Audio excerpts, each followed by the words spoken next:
Dans cette vidéo, nous allons parler de vecteurs collinéaires. Avant cela, nous allons définir ce qu'est le produit d'un vecteur avec un réel strictement positif. Définition. Soit U un vecteur non nul et K un réel strictement positif. Je vous dis que le vecteur KU est tel que KU, donc K fois le vecteur U, doivent avoir la même direction. Donc on a la même direction. De même, ici donc vous avez K et comme K est strictement positif, K fois U, K fois le vecteur U et le vecteur U doivent avoir le même sens. Enfin, la norme du vecteur K fois le vecteur U, c'est égal au réel K fois la norme du vecteur U.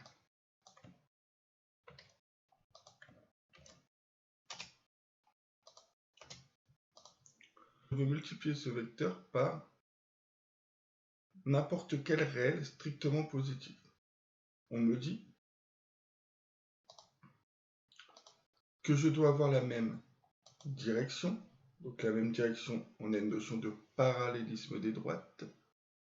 On doit avoir ici le même sens, donc vous voyez le sens de la flèche.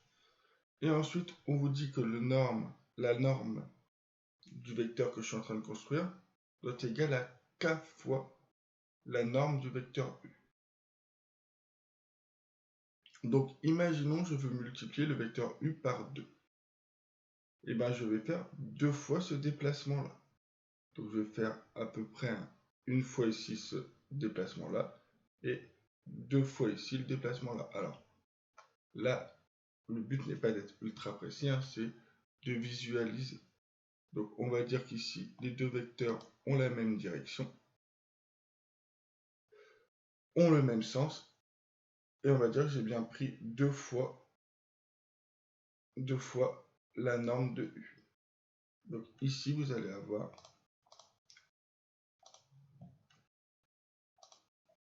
deux fois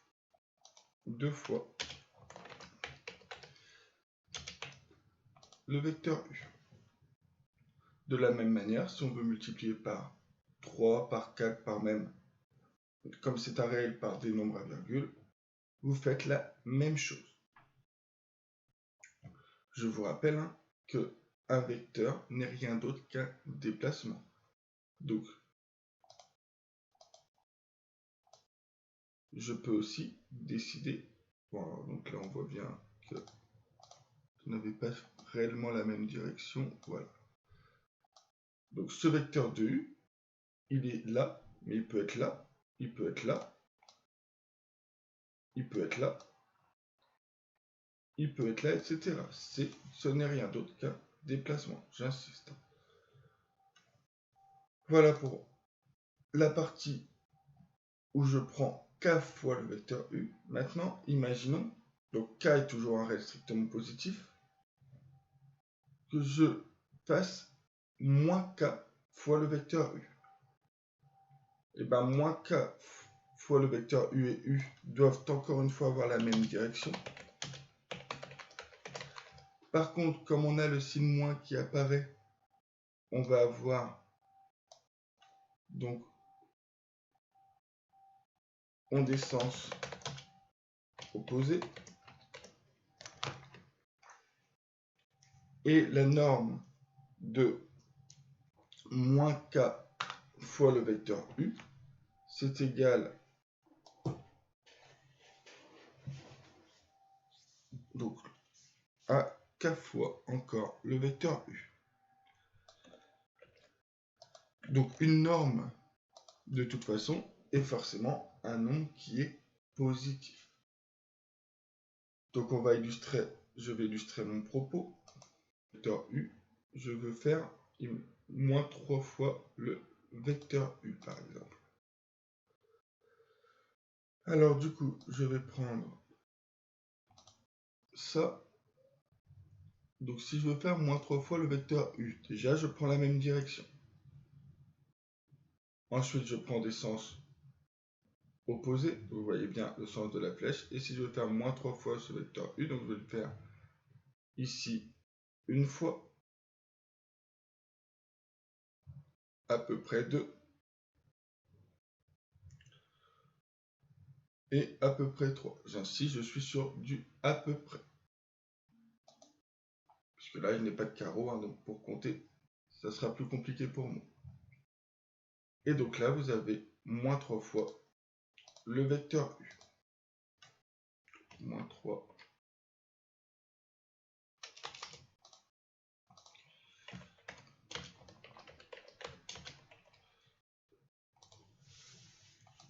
Voilà comment on peut multiplier finalement un déplacement.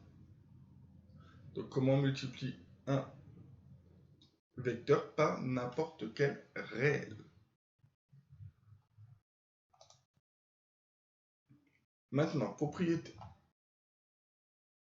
Donc quand on a k fois la somme de deux vecteurs, ça signifie qu'on peut faire k fois le vecteur U plus k fois le vecteur V.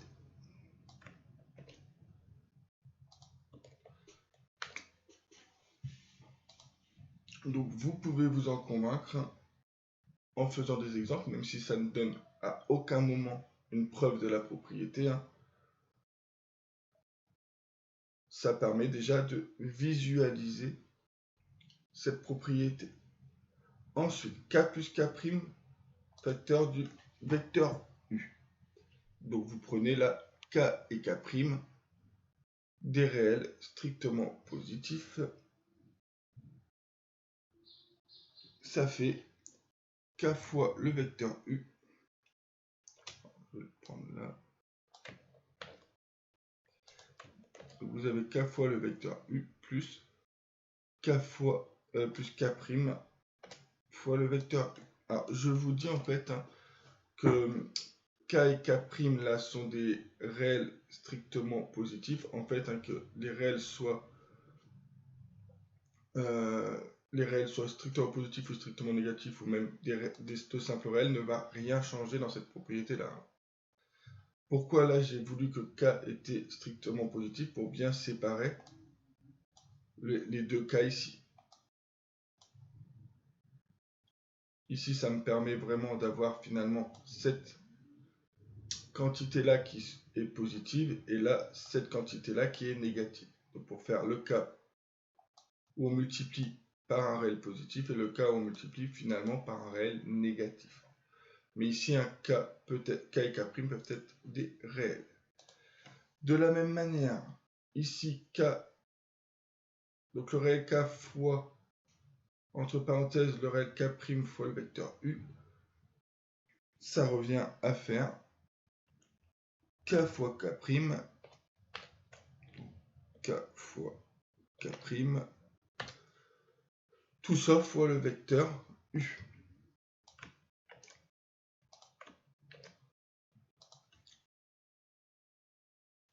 Et pour terminer, un réel fois le vecteur U est égal au vecteur nul, car je vous rappelle que ça, finalement, c'est un vecteur.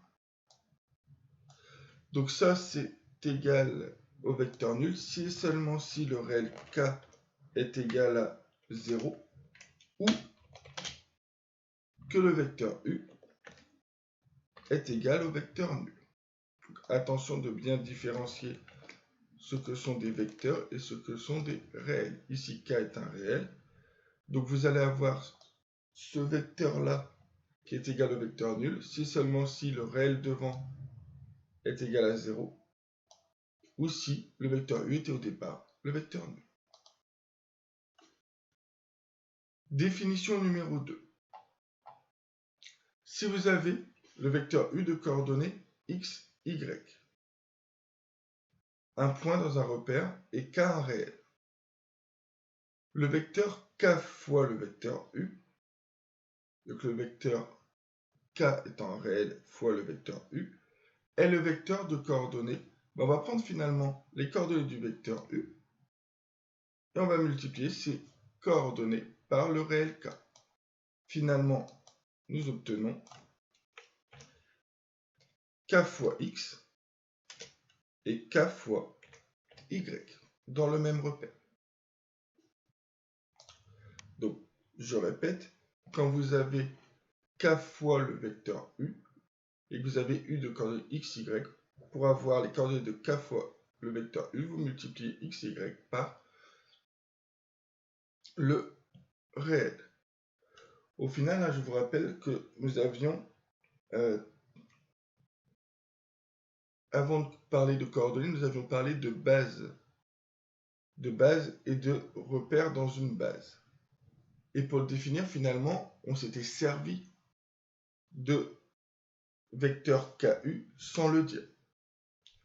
Donc au final, c'est un peu le serpent qui se mord la queue, mais pour un souci de découpage de chapitre, j'avais introduit le vecteur KU sans le définir avant. Mais comme c'était une notion qui, selon moi, reste assez implicite, je n'ai pas voulu insister sur ce point. Ensuite, définition numéro 3. On va vous dire que deux vecteurs non nuls sont collinéaires. Donc, on entend enfin parler de ce mot-là. Donc, sont collinéaires. Donc, sont collinéaires lorsqu'ils ont la même direction. Donc, deux vecteurs sont collinéaires lorsqu'ils ont la même direction. Et c'est tout.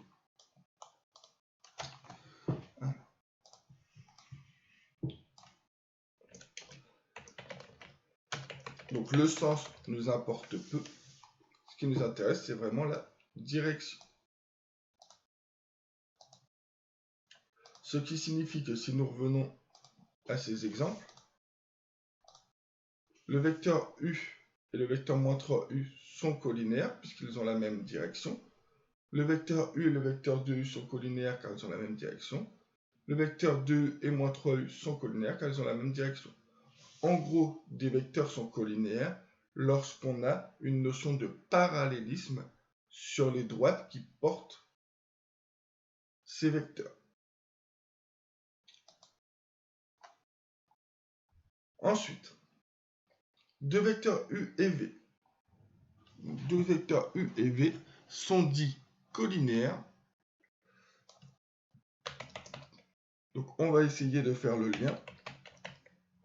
Donc, sont collinéaires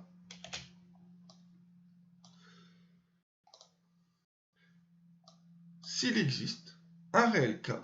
Donc, s'il existe un réel K tel que le vecteur U, donc tel que le vecteur U est égal à K fois le vecteur V,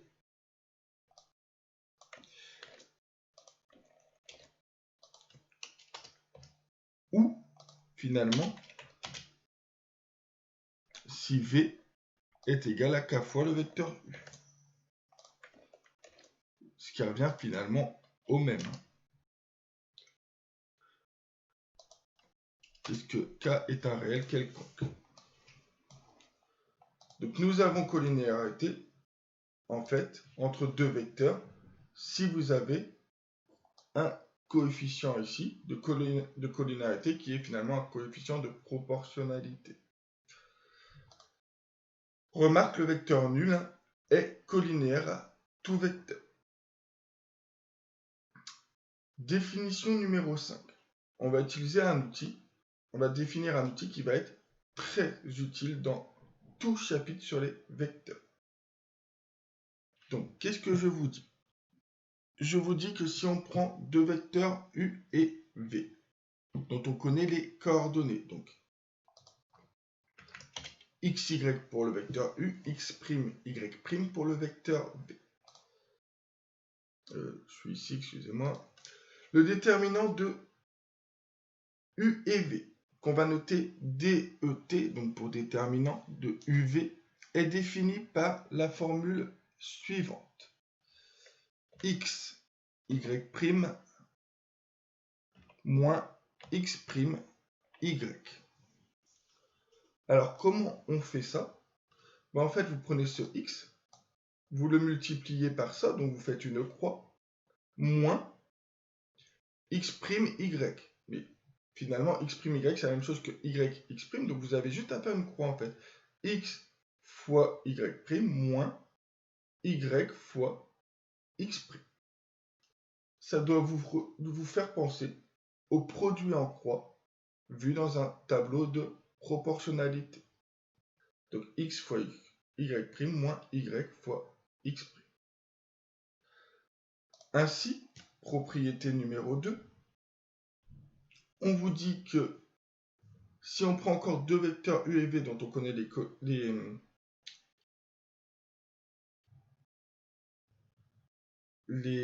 coordonnées, on vous dit que les vecteurs u et v sont collinéaires si et seulement si, ce déterminant est égal à 0. Là, réellement, nous pouvons parler de proportionnalité. Donc ici, on parle de produit en croix, mais on n'a pas finalement d'égalité, donc je vulgarise la chose. Un déterminant, voilà, c'est la croix.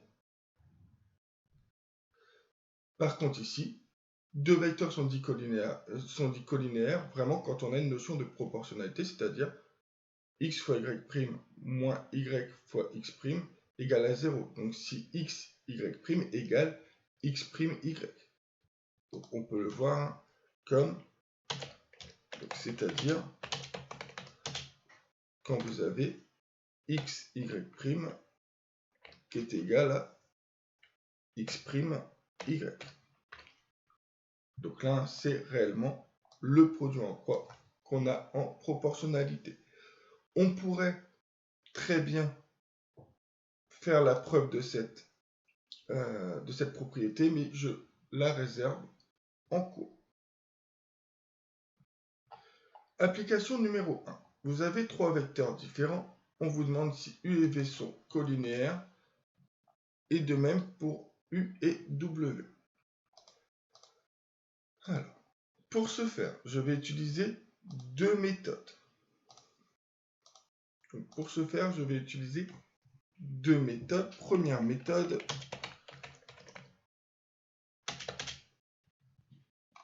en utilisant la définition numéro 4. Donc on vous dit, deux vecteurs sont collinéaires s'il existe un réel cas. Donc on va voir s'il existe un réel cas tel qu'on est cette relation-là. Donc première méthode, on va regarder les vecteurs U et V. Et on va prendre l'abscisse du vecteur U et on va la diviser par l'abscisse du vecteur V. Donc je vais prendre ici 3,2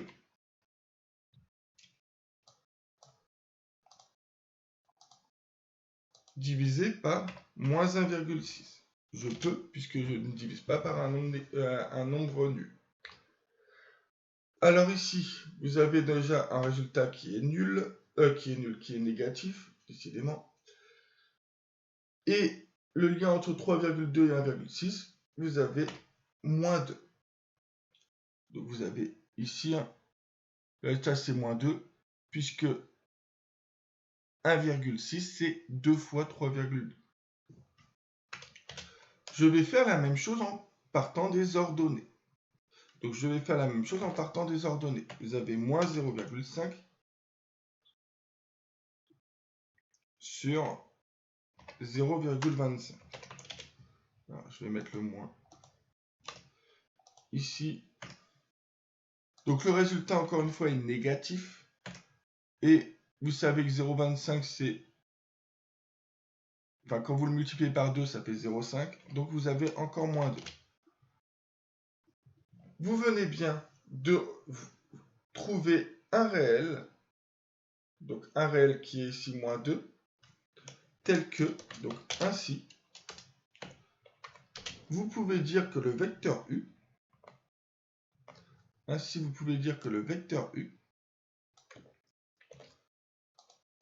c'est moins 2 fois le vecteur V.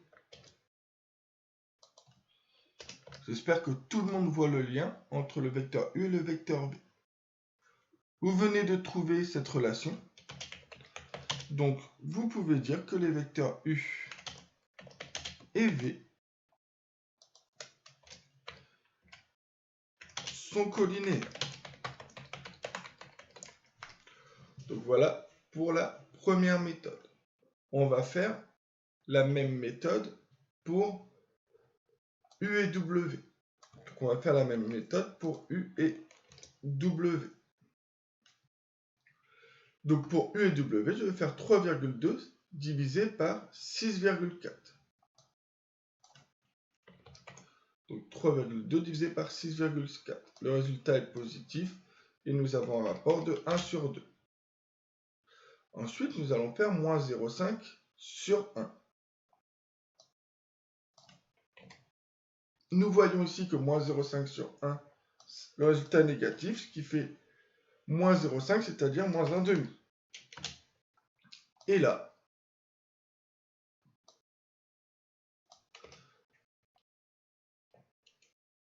vous avez deux résultats qui sont différents.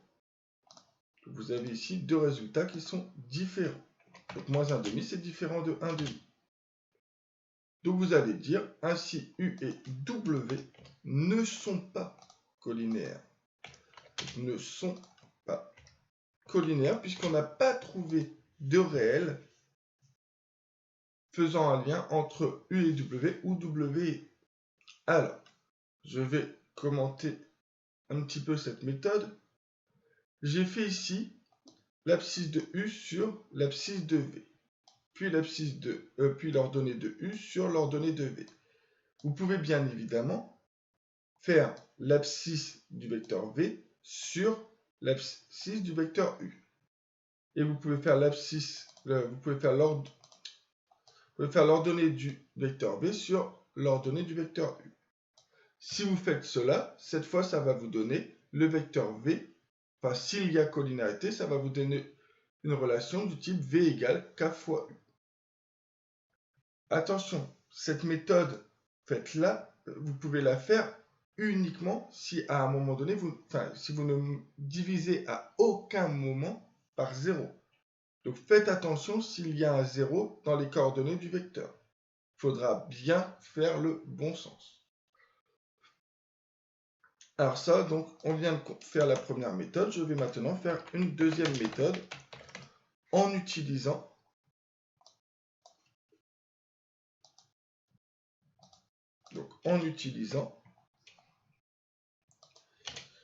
le déterminant.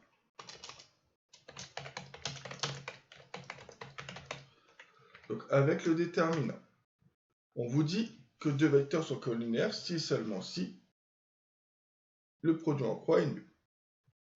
Donc vous allez faire 3,2, donc 3,2 fois 0,25 moins, donc 3,2 fois 0,25 moins 0,5 donc ça fois ça moins ça fois ça. Donc moins 0,5 fois moins 1,6.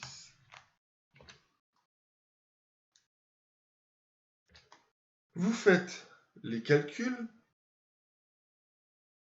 et vous obtenez ici, vous faites 3,2 fois 0,25, ça veut dire que vous divisez 3,2 par 4. Donc vous obtenez 0,8. Faites attention, ici vous avez moins, fois moins, ce qui fait moins. Ensuite, on ne s'occupe plus des signes. 0,5 c'est 1,5. Vous divisez 1,6 par 2, vous obtenez aussi 0,8. 0,8 moins 0,8, vous obtenez 0. Vous voyez qu'on vous dit que U et V sont collinaires si seulement si le déterminant est égal à 0. Donc, vous avez la conclusion que U et V sont collinaires. Donc là, c'est bien plus rapide pour montrer que c'est collinéaire, mais le défaut qu'a cette méthode, c'est qu'elle ne vous donne pas le coefficient de collinéarité. Et le coefficient de collinéarité est parfois très utile. Donc on va faire la deuxième méthode pour U et W. Donc on va faire 3,2 fois 1. Donc 3,2 fois 1 moins 0,5 fois 6,4. Vous obtenez 3,2. Et le problème, c'est que vous avez moins fois moins qui fait plus 3,2. Ce résultat est égal à 6,4 qui est différent de 0. Donc, les vecteurs U et W ne sont pas collinéaires. Donc, ces vecteurs ne sont pas collinéaires.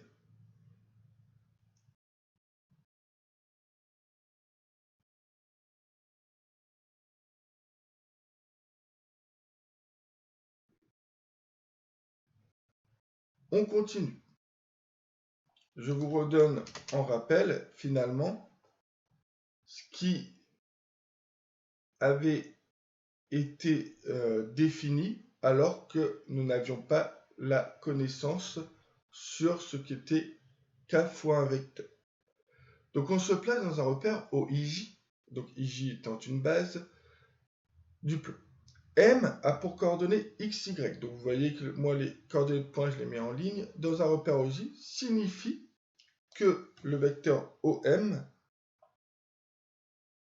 le vecteur OM c'est x fois le vecteur I, donc x fois le vecteur I, plus y fois le vecteur J.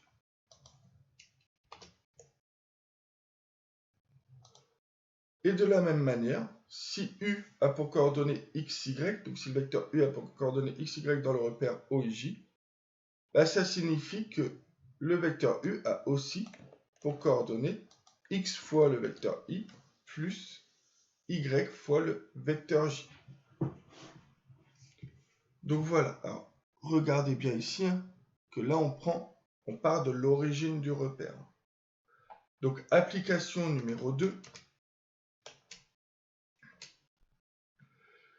Dans le plan menu d'un repère OIJ, si OA est égal, donc regardez bien, on commence par la lettre O, si OA est égal à 2 fois le vecteur I moins 4 fois le vecteur J, sans effort, on peut dire que l'abscisse du vecteur, l'abscisse du point A, c'est 2, puisque vous avez 2 fois le vecteur I étant placé sur l'axe des abscisses, et moins 4j, on a moins 4j, donc ici, pour leur donner, on met moins 4. De la même manière, si vous avez U qui est défini comme, le vecteur U qui est défini comme moins le vecteur I plus 3 fois le vecteur J, les coordonnées du vecteur U sont, qu'est-ce qu'on a devant le I? On a moins 1. Et qu'est-ce qu'on a devant le J? On a 3.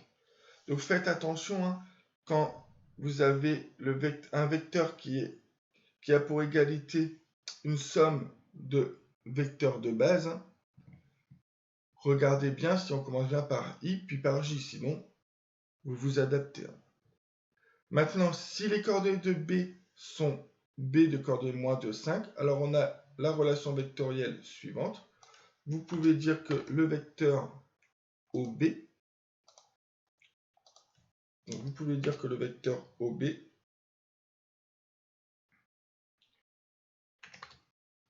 est égal à moins 2 fois le vecteur I, donc moins 2 fois le vecteur I, plus 5 fois le vecteur J. Et si on sait que le vecteur U a pour coordonnées 0,7, on peut dire que le vecteur U est égal à 0 fois le vecteur I plus 7 fois le vecteur j. Ce qui signifie au final qu'on a directement u égale 7 fois le vecteur j.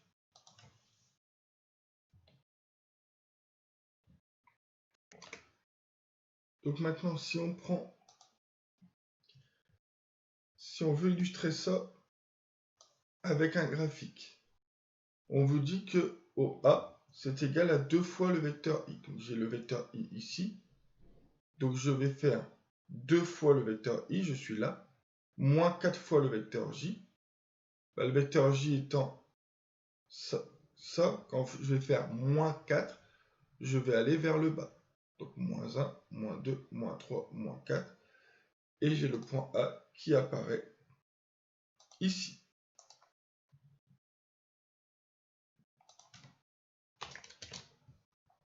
Finalement, vous voyez bien que les coordonnées du point A sont 2, moins 4. De la même manière, vous avez le vecteur U qui on vous dit, c'est moins I d'abord, donc vous partez toujours de l'origine, donc moins I, je suis là, plus 3 fois le vecteur J, donc 1, 2, 3. Donc le vecteur U, c'est ce vecteur-là. Vous avez ici le vecteur U qui est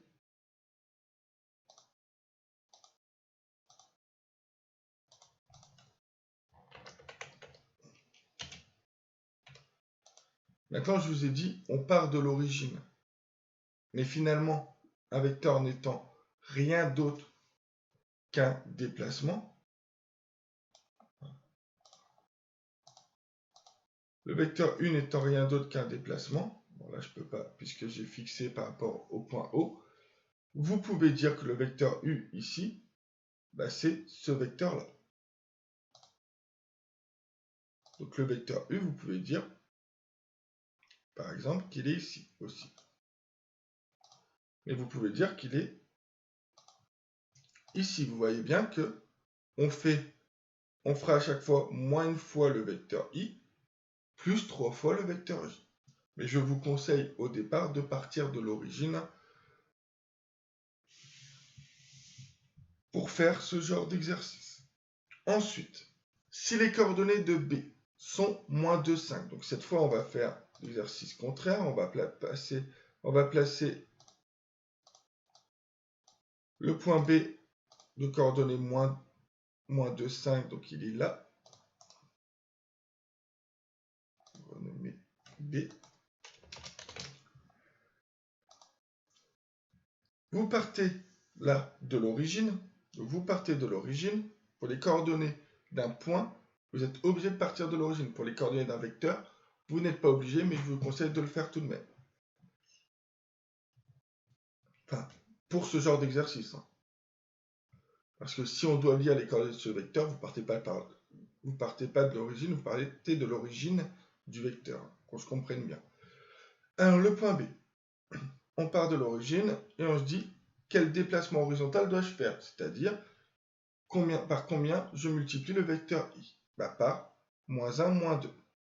Et ensuite, par combien je multiplie le vecteur j? Par une fois, 2 fois, 3 fois, 4 fois, 5 fois. Donc nous avons bien la relation que j'avais donnée tout à l'heure. Moins 2i, moins 2 fois le vecteur i, plus 5 fois le vecteur j. De la même manière, si on vous dit que qu'un vecteur est de coordonnées 0,7, alors de coordonnées 0,7, je peux très bien le placer ici. En disant, ici, si je fais ça, je ne me déplace pas horizontalement et je monte de 7, donc 2 ici. Donc là, j'ai bien un vecteur de coordonnées 0,7. Vous voyez bien que ça fait 0 fois le vecteur i en partant de... Je pars de l'origine du vecteur, je fais 0 fois le vecteur i, plus 7 fois le vecteur j. Une fois, 2 fois, 3 fois, 4 fois, 5 fois, 6 fois, 7 fois. Voilà. Donc vous avez juste 7 fois le vecteur j. Ensuite, nous allons faire l'algorithme sur la collinarité de vecteurs. Donc, pour savoir si deux vecteurs sont collinaires, je vais d'abord donner les coordonnées du vecteur U, puis les coordonnées du vecteur V. En traitement, je vais utiliser finalement la méthode avec le déterminant. Donc, je vais appeler R pour le déterminant. J'aurais pu l'appeler D1, ça ne change pas grand-chose. Donc, le calcul que je fais, c'est x u. Alors, je ne mets pas les flèches pour gagner du temps. Donc, xu, donc x fois y prime. Donc, vous voyez, x fois y prime, c'est-à-dire fois yv,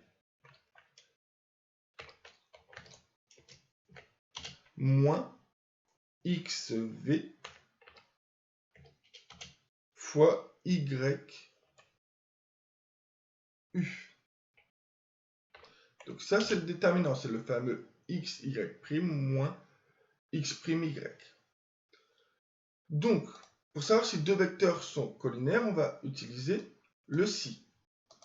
Si le déterminant est égal à 0, alors on va pouvoir afficher u et v sont collinaires. Maintenant, si en plus on a envie de donner la relation entre les deux vecteurs, vous pouvez dire si l'abscisse du vecteur u est différent de 0. Donc si l'abscisse du vecteur u est différent de 0, on va pouvoir faire comme calcul que la valeur k, c'est xv sur xu. Donc c'est pour ça qu'on impose que xu soit différent de 0, puisque je vais prendre le réel k et je vais dire c'est xv sur xu, ce qui signifie qu'on peut donner comme relation que le vecteur v, c'est égal à k fois le vecteur u. Alors maintenant, c'est de l'affichage, donc ça, c'est du texte. Ensuite, k, c'est la valeur ça mettra la valeur qui a été calculée ici. Et ensuite, je mets du texte, vecteur u. Alors bien évidemment, quand vous allez devoir faire un programme, ça dépend du langage de programmation que vous avez pour pouvoir afficher un vecteur. Donc sinon, si cette fois c'est xv qui est différent de 0, vous pouvez faire xu d'abord, xv, et vous allez du coup avoir comme relation u égale kv. Donc après, si vous voulez dans votre résultat avoir cette relation avant celle-ci, vous mettez ça à la place de ça et vous intervertissez. Alors maintenant, pourquoi je ne calcule pas pour avoir k yv sur yu ou yu sur yv?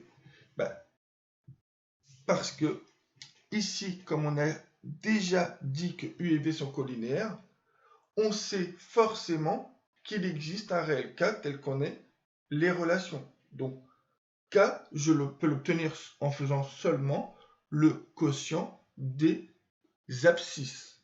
Par contre, vous auriez pu faire l'exercice, vous auriez pu faire l'algorithme en prenant ici les ordonnées. Ça reviendrait au même.